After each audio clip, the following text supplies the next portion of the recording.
This is your graduation? I mean, yeah, that's just something I got, a little certificate, and then the scholarship I won that they gave. So. Julian juice, Barnett juice. And then they gave me this for work with this. So, kind of one of these pencils. That's why I be proud of you. That's why I be proud of you, man. So, you about to graduate too, though, ain't you? Yeah, hey, Mother's Day. Yeah.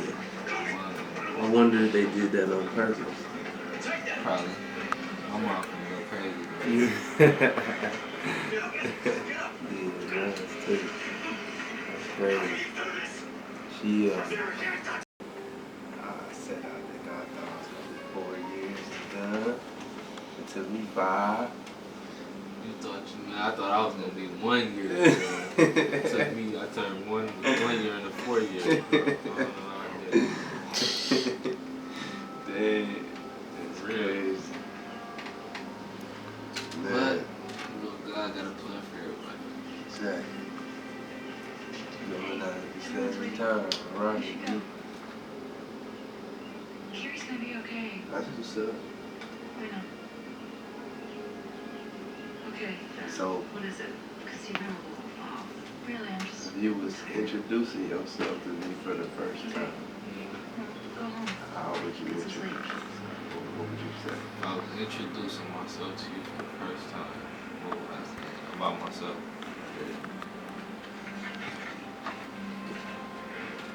I'm honest, laid back, cool. I understand people, like, for the most part, because I've been around so many different people. Coming from, like, where I come from, I know certain people understand why certain people do certain things. Like sometimes I be understanding, like, why this person doing that. Like, you know how it is, just coming from certain stuff. But I just, the coolest person is just, like, until somebody just try to act like I'm dumb, like try to play me, you know how people get, try to do that. Like, overall, I'm a good person, good-hearted, believe in God, all that. Yeah. I'm blessed. That's who I am. I'm blessed. I'm touched that you will feel that comfy shit, sharing all of that with me. Shoot, that would be what's up. Vice versa, though. And vice versa? Vice versa. I don't know. I probably just want you to know that I work hard. I've always worked hard for everything. So I'm actually in the process of learning how to be smarter within my work, rather than working the hardest all the time. So that's changing my mind about other stuff too. So I see clarity in that, and I'm pleased about that. But before, I remember when I was just priding myself on not being out effort, and then I mean, you realize that you don't always get your way, like you said. More years, it'll take longer than you expect, or something will happen that you didn't expect. So you just deal with it how you deal with it, and that's gotten to me a little bit. But I would probably just introduce myself as a charismatic guy that's focused, more focused with each day. Cause I'm losing people in my band. I'm sad to say that I didn't expect that. So, lost a friend and I lost a cousin. So it's like, you know, it's crazy. You gotta make it. I understand, bro. Like, I understand. Make it real though. Make time. I mean, it's shorter than we think. So you just gotta do what you feel like you destined to, what you need to do. Like you said, God got plans. I mean, whatever people believe it is, they got plans for what they want to do. But I guess I would just ask, like, what does being a black man mean to you?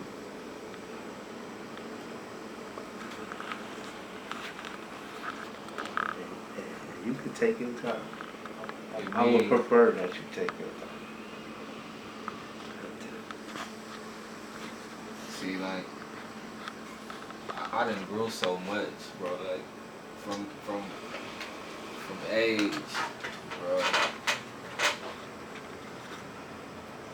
I can remember stuff, bro. Almost when I was probably like 3 or 4 years old. And I done just seen so much, and I didn't like. For me, I just feel like I'm supposed to be a voice and a help, like these kids, bro. Like, who really ain't got nobody. Cause don't nobody know how that feel, bro. I done felt that before, like for to want something that I can't have, like people telling me I can't have it, or my mom not having enough for me to get it, or my real dad ain't in my life. You feel me? All that, like I done seen it, so like I feel like God put me in this position, really to put me in this position, really to just.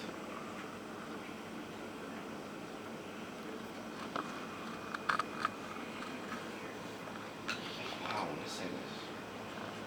Be successful. You feel me? On and off the football field. He wise me up, be successful. And be a voice for people around my city and like your city. Around the world for real, what I'm talking about around you know how the city we come from, the type of kid. Be a voice for them, help them out. Was he here? Alright. Hello, how you doing? D. Ryan. Nice to meet you. Julian. Ryan. Nice to meet you. Oh, go to Ohio State? Yeah. It's a project? Yeah, the project. They need to interview for the project. All right, where we go? You want to do it in here? Or you want to go to the? I mean, we can do it now. You want to? You want to do it in the weight room? Sure. Where you gonna post up? That has no authenticity to it, you know? But it wasn't as much space in mine. We call it the sweat house. Get real nasty in there. What kind of project is this? Our Our final project, or it's like black male experience that was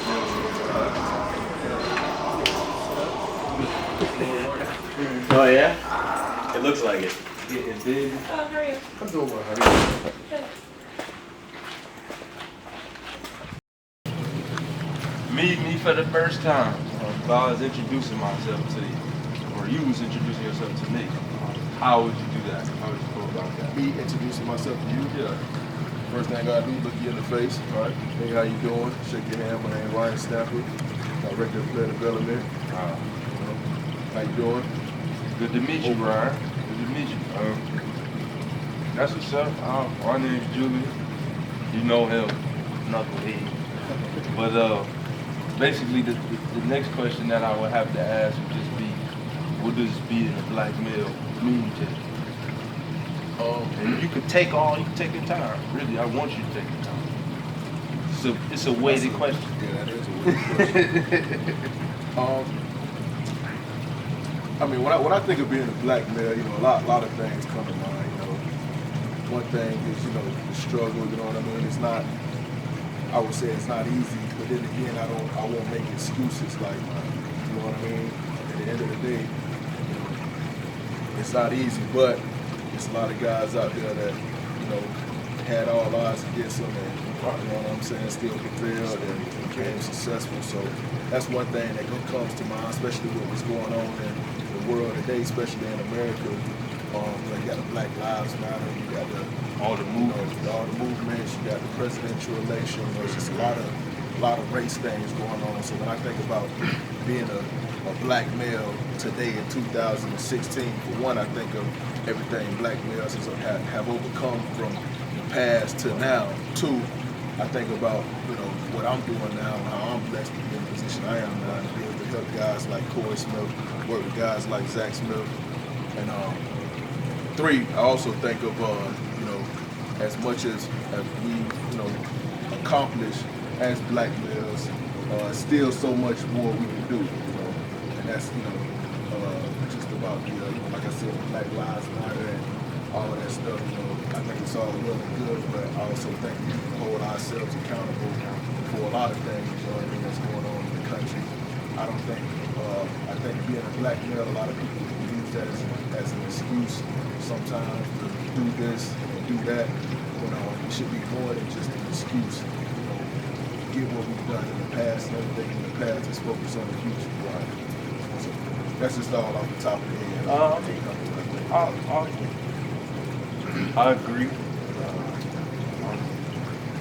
I'm going back to something you said about looking back in the past of all the stuff we've overcome. It's kind of like a triumphant. You have a sense of pride about it. So, like, and I think that's something he was trying to communicate. He was talking about when I asked him the question. Just kind of like, it's hard to get your thoughts out there immediately with the time constraint, but it definitely has meaning to it. It makes you feel the way when you ask that question. Yeah. I mean, it's a lot. It's a lot. People think of, you know, my thoughts of it is different than Zach Smith, is different than Coach Maya, is different than the professor on campus, is different than the old lady at Kroger right now. Right, you know what right. I mean? It's just different because we all came up different. You know what I mean? Let me ask you this: how has being a black male affected your experiences at this Ohio State?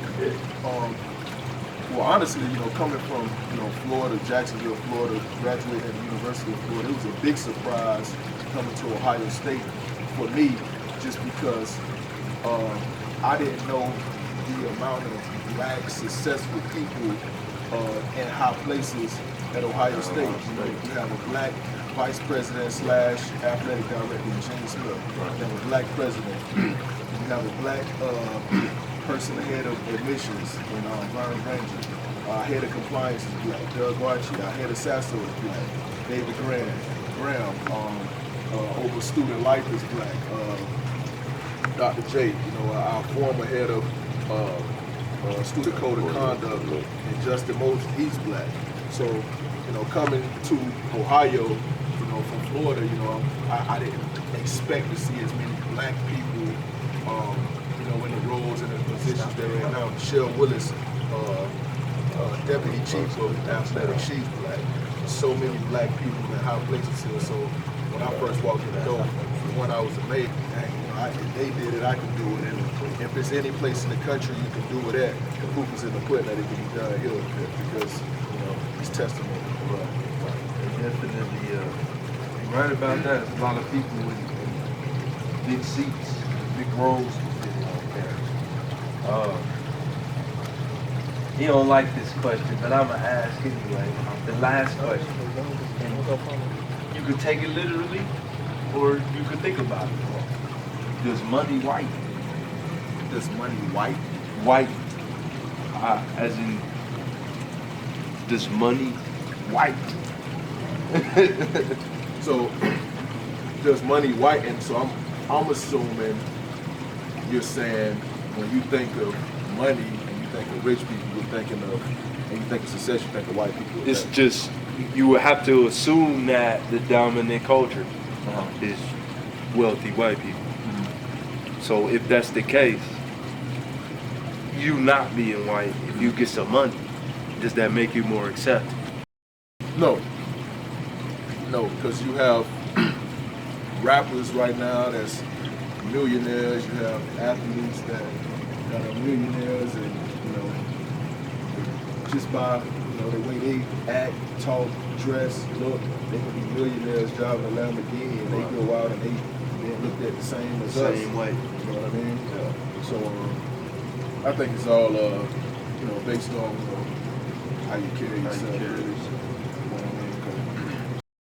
He said that if money was to whiten somebody, to make them more than they was already a phony person, and I was like, I mean, I don't know if phony's a good word for it. When you say whiten, you know, I mean, I think it's just based on the person that's judging you. You know what I mean? Like, you look at myself, you know, I came from all black neighborhood, black high school, everything.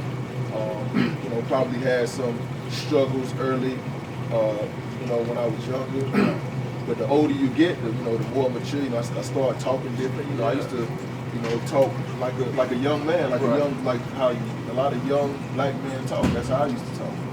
Now, me being a 29-year-old professional trying to help young black men, do I still talk to them like that? Or do I kind of talk like a professional is supposed to talk and like an educated black man is supposed to talk? So, with that being said, some people would say money, and not really money because it's not like I'm a millionaire, but that has whitened me. Right. You know what I mean? Some people may say that. Not saying no one has ever said no one has never said that to me, at least not to my face. Right. But I wouldn't be surprised if someone has said that. And, just like I said, just how you carry yourself. I think you being in the position of educating young black men, just certain things and certain ways I used to act and certain things I used to do that with maturity has made me, you know what I mean, just growing up, you know what I mean? And if that is money white than me or success white than me, then it white. Yeah, you know what I mean? Right. I think it was based on the assumption that the dominant culture in America is white. Yeah. And upper middle class white. So it's kind of like once you get a certain amount or get to a financial level, are you more generally accepted in society? And my answer was similar to yours. Yeah. I don't think so. Yeah, and that's just because, I think in America, a lot of people can become rich and be successful and still be who they are. You got a lot of, they use the term hood rich. You know what I mean? There's a lot of hood rich people out there that you look at on TV and you see how they act, you see how they talk. And then, you wouldn't think they were rich if they didn't have the big gold chain and job. You wouldn't even be able to tell. Exactly. You wouldn't. But he living in a house bigger than yours. Right. You know what I mean? So that's just how it is now. Well, I appreciate y'all. No problem, helping us out, man. And thank you for your honest opinion. Yes, sir. So we look more diverse on paper. But that's not how the campus works.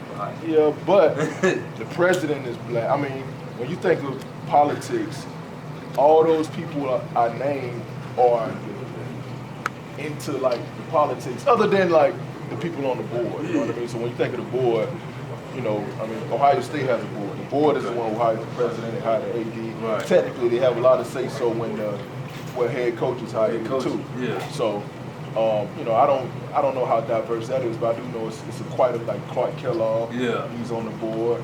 I forgot it's one judge guy. He's a black man. He's on the board. So that's just something to think about. Man. Yeah, I didn't know that. Yeah. No. It's true. I mean, the executives, like the president, the vice president, and the AD, like I know them.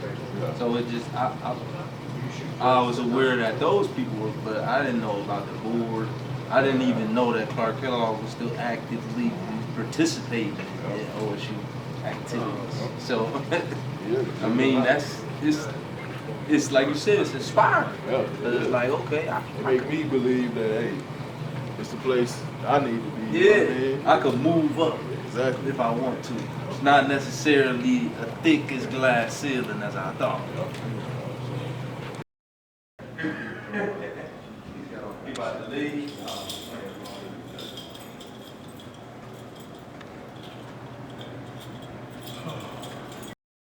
If you were introducing yourself to me for the first time, and we're just meeting, what would you say? What kind of things would you tell me? Just casually. Yeah. My name is Akum Daya Wigiliki. I am a organizer. I am revolutionary. I am a young man held to the throne of the Igiliki clan. Currently, I work here at the university in the African American African Studies Department, and I coordinate the graduate and undergraduate programs. I'm also an executive director of the University Area Richmond Association, where we focus on leadership development and advocacy for marginalized families and youth. So, and lastly, I'm an organizer with the People's Justice Project and Ohio Student Association. Okay. We focus on mass incarceration. Okay.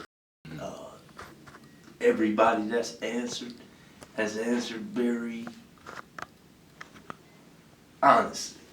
So, pleasure to ask you, what does it mean to you to be a black male? And you can take your time. I take all the time in the world for that one.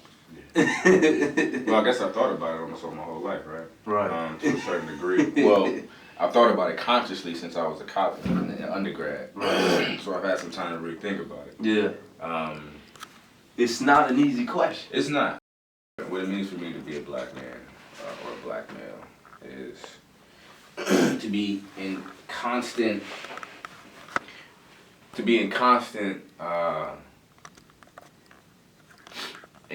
danger of my body, in constant danger of my identity.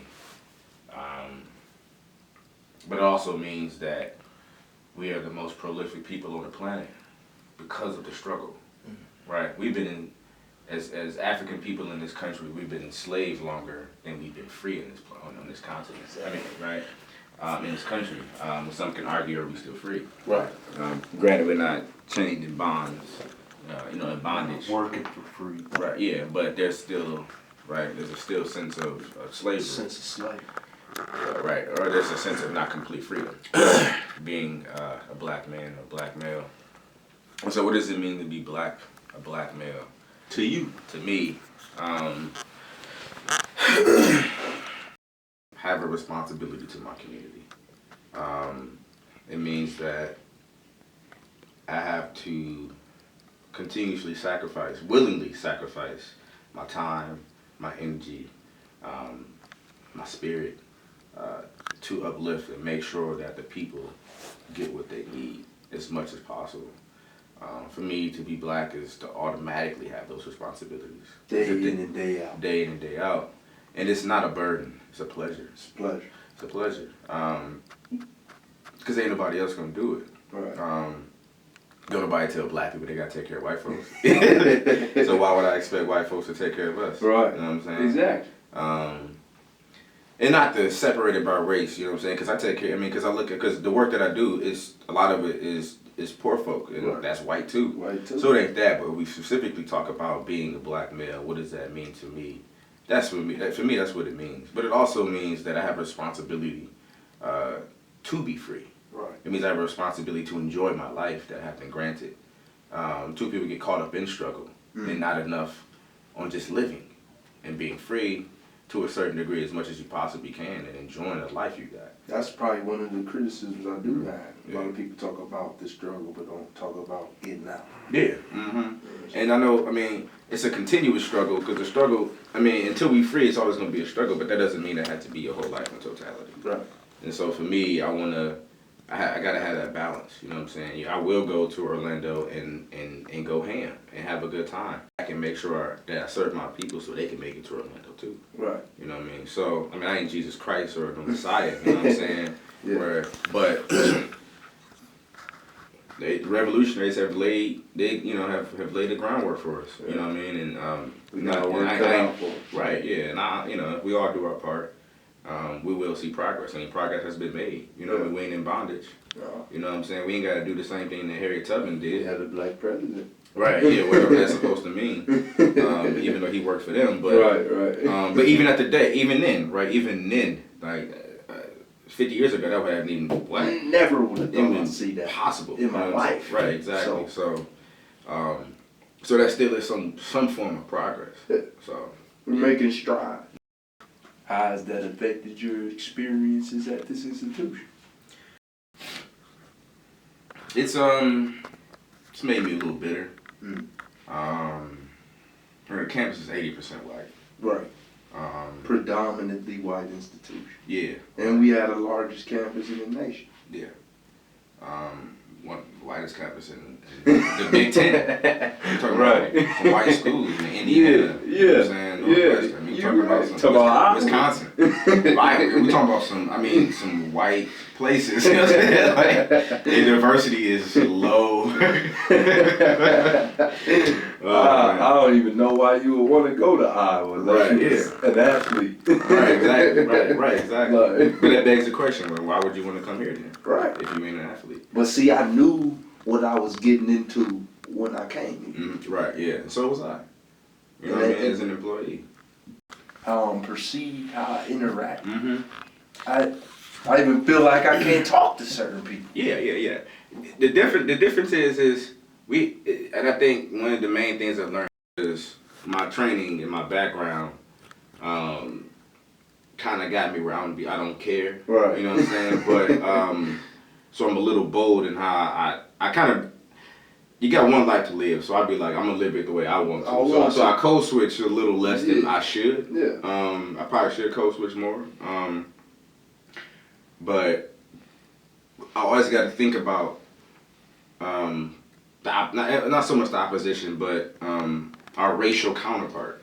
And white folks don't have to code switch so much, right? They can have their whole experience on this campus and not have to interact with black people. Not one day. They'll never go to a classroom where it's just all black people and it's one of them. Nope. See what I'm saying? So those are the things I always keep in mind. Actually, there was an alert that went out today. There was a shootout. Not a shootout, but there was a shooting. Shooting. Right. The description. Yeah. 6 foot black male, dreadlocks with glasses. That's us. That's us. You know what I'm saying? And, hey, he was laughing at me because we was in the Woody, and my white guy, he just called me. He was like, yo, I just calling you to tell you that the description of the person that did the shooting is you. Mm-hmm. So look, right, exactly. Look out, like. And that's what I was told too. Right. I went to a meeting, I came back, and that was like, look, the description. And we talked about it in a meeting, we laughing and joking about it, but we was like, but it's serious. We was like, all right, but not all seriousness. Yeah. You know what I'm saying? Yeah. Because how quickly I can become a hashtag.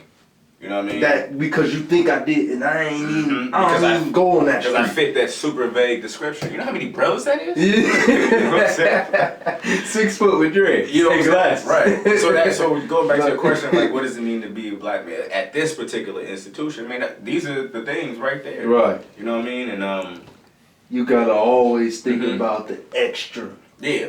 Because you're black. Yeah. And exactly. And I've also found my times feeling a little anxious about telling people where I work. Right? Because of what I look, because of what I represent. Oh, you know, talking to white folks, oh, okay, you work at the OSU, what do you do? Like, well, I work in a Black Studies department. Right. You know what I'm saying? And it's like, I sometimes get a reaction like, oh, that's cool, or it's, oh, that's interesting, or where is that? Or it's just like, oh, kind of like, oh, right. What do y'all do there? You know what I mean? It's like, what do you do in the English department? Yeah. You know what I mean? So, it's stuff like that that has been a little odd for me here. But I think it's the perception. Yeah. You know, they're not exposed. They're not used to brothers. Yeah. And I give them that benefit of the doubt. Yeah. Because I knew that's what I was getting into when I came. Right, yeah. I mean, white supremacy affects white people too. Right. You know, people don't look at it that way. It affects them too. It affects their training. It affects their upbringing. It affects their perception. Affects their perception of black people. Exactly. I mean, you gotta think too, man. These are young people. Right. They life ain't really their own when they're when you're young, right? You're still growing, but a lot of what you're learning comes from your home and your community. Yeah. So how much can we truly blame the individual when this is their environment? This is their environment. You know what I'm saying? And they're always around white people. Exactly. So they come to OSU and that's all they know, and they enter and they finally start seeing black folks, and it's like, how much is that really on them? Yeah. That's white supremacy, right? You know what I'm saying? So when I was 20.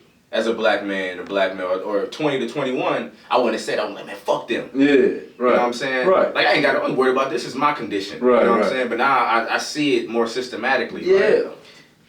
It ain't completely their fault. It's either, not. You know what I'm saying? It never is. It's never, right? Because if that's the case, then I have to blame brothers and sisters too that bang, that do all this stuff. And I'm like, we got to do better. Yeah. But I can't blame them for their condition. And you have to be taught hate.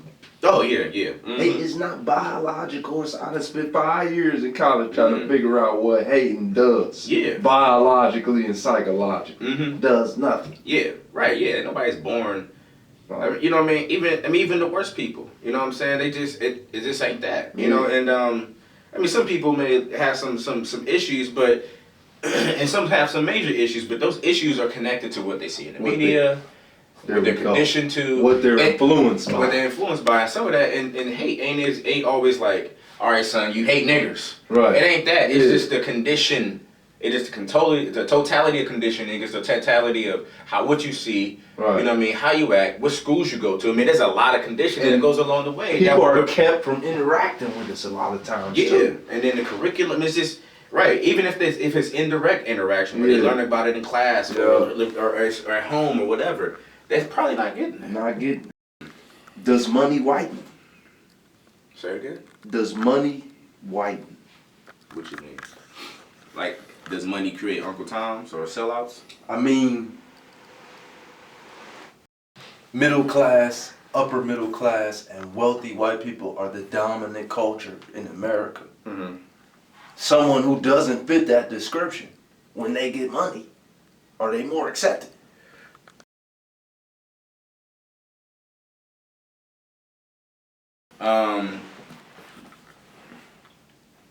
So, I'll give you an example. Paulo Freire, he wrote Pedagogy of the Oppressed. It's a good read, but it's a difficult read, very difficult read. But he talks about power. And he talks about what is power, essentially.